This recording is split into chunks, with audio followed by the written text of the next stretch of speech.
right, we're in Hollis, New Hampshire. The Carenet dinner has just finished, and we've got a pair of people from Granite Grok, Steve MacDonald and Mike Rogers. Mike, first, very nice dinner for Carenet, which does some very good work for people with crisis pregnancies. It does, and it does counseling for dads to get them thinking positively, and it does a lot to get people over the horrors of abortion if they've gone down the wrong path. The services provided by this group are astounding. It's mostly volunteers, and of course all the equipment and facilities are provided by financial volunteers, of which 400 were here tonight at the banquet. It's one of the worthiest causes in New Hampshire, and we're just thrilled to be able to come down here with a bunch of friends and chip in a little. Now, Steve, a lot of people might not recognize you. Like me, you're known for having your hat, so you're hatless today. So this must be a very you must enjoy being anonymous for a change. All right, and now everyone will recognize you. Okay, now I'm going to. That's much better. So now I'm going to turn quickly to the election. We're a couple of weeks away. You saw the last debate a couple of days ago. What did you think? Well, I don't do debates, first of all, but I do pay attention to the post-debate conversation, and I continue to stick by a conversation I had with a gentleman that I did an interview with, that the polling isn't accurate, that there are a lot of things going on here, that the dynamics, the people who are voting for Trump are less likely to admit as much because of the negative attention they're going to get from the media. I think that the math is very similar to Reagan's election, where people were just reluctant to admit, because of the pressure from the press and the liberals, that they were going to support him.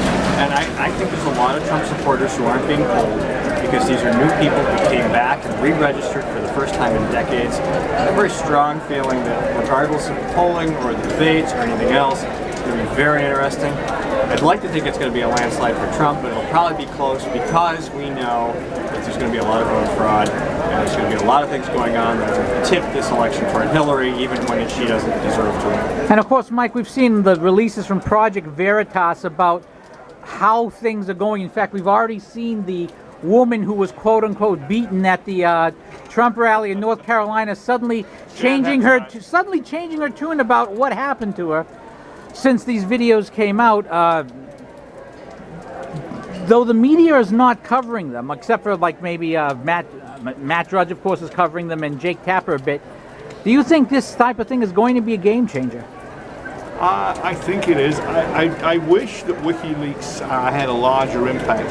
The most important one to me, I mean, it all shows institutionalized corruption from top to bottom of the Democrat Party. But what really struck me the most, I mean, there have been shady characters with multiple visits to the Oval Office over this past 8 years, astonishingly so. But Jim Cramer, a crook, no less, from the Midwest. Already convicted, by the way. Yeah, a crook. Literally, not just crooked Hillary. The guy is a crook, married to a congresswoman, Jan Schakowsky. Jim Cramer even wrote books boasting, I think, about the kind of fraud he got up to. Incredible guy. Has visited the White House 340 times and has visited with Obama almost 50 times. And you tell me that the fish doesn't rot from the head? All of this that we're seeing, that we've been subjected to this past 7 years, 8 years, has been directed from the top. All the easing of the path of the illegal immigrants, easing of the path of fraudulent voter registration, making it difficult to clean up the voter rolls, claiming that there's nothing going on. All of this is calculated to cement in place a Democrat majority. That if we don't stop it this time, I don't think we have a chance of stopping it ever again. And it's really about fear, about making people be quiet, isn't it? It is. And you asked me. Oh, emergency. Flash flood alerts. Yeah, emergency alerts. Yeah, by the time this gets up, it'll be all done. But it's biblical in proportions. What can I say? Really. But you asked what I thought of the debate. I actually did watch most of it. I thought Trump did pretty well. Trump's personality gets in his way a little bit. He can't avoid hitting back when challenged, and I don't think he takes advantage of all the softballs that are out there. The number of blatant lies that Hillary told are absolutely legendary. The number of gun deaths, the dangerous armed toddlers in DC that are the reason why that poor old black resident Heller couldn't have his gun.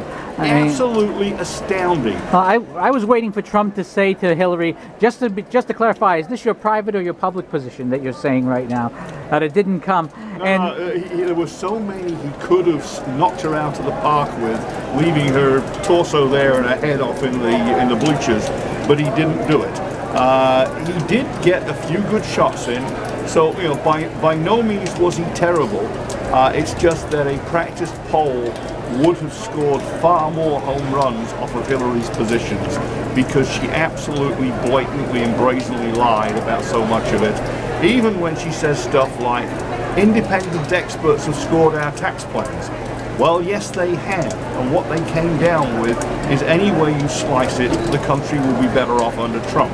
Even the people that don't agree with his tax and trade plans fully say we would be net better off.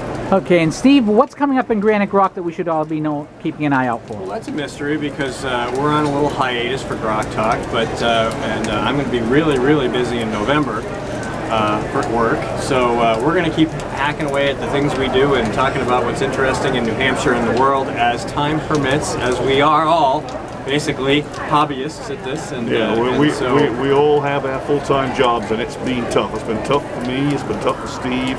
Skip's. I know believe me, I know that feeling. Skip's busy. Skip's busy helping to raise his grandson. So we're still putting stuff up. Oh, yeah. And where do people find your stuff? GraniteGrok.com.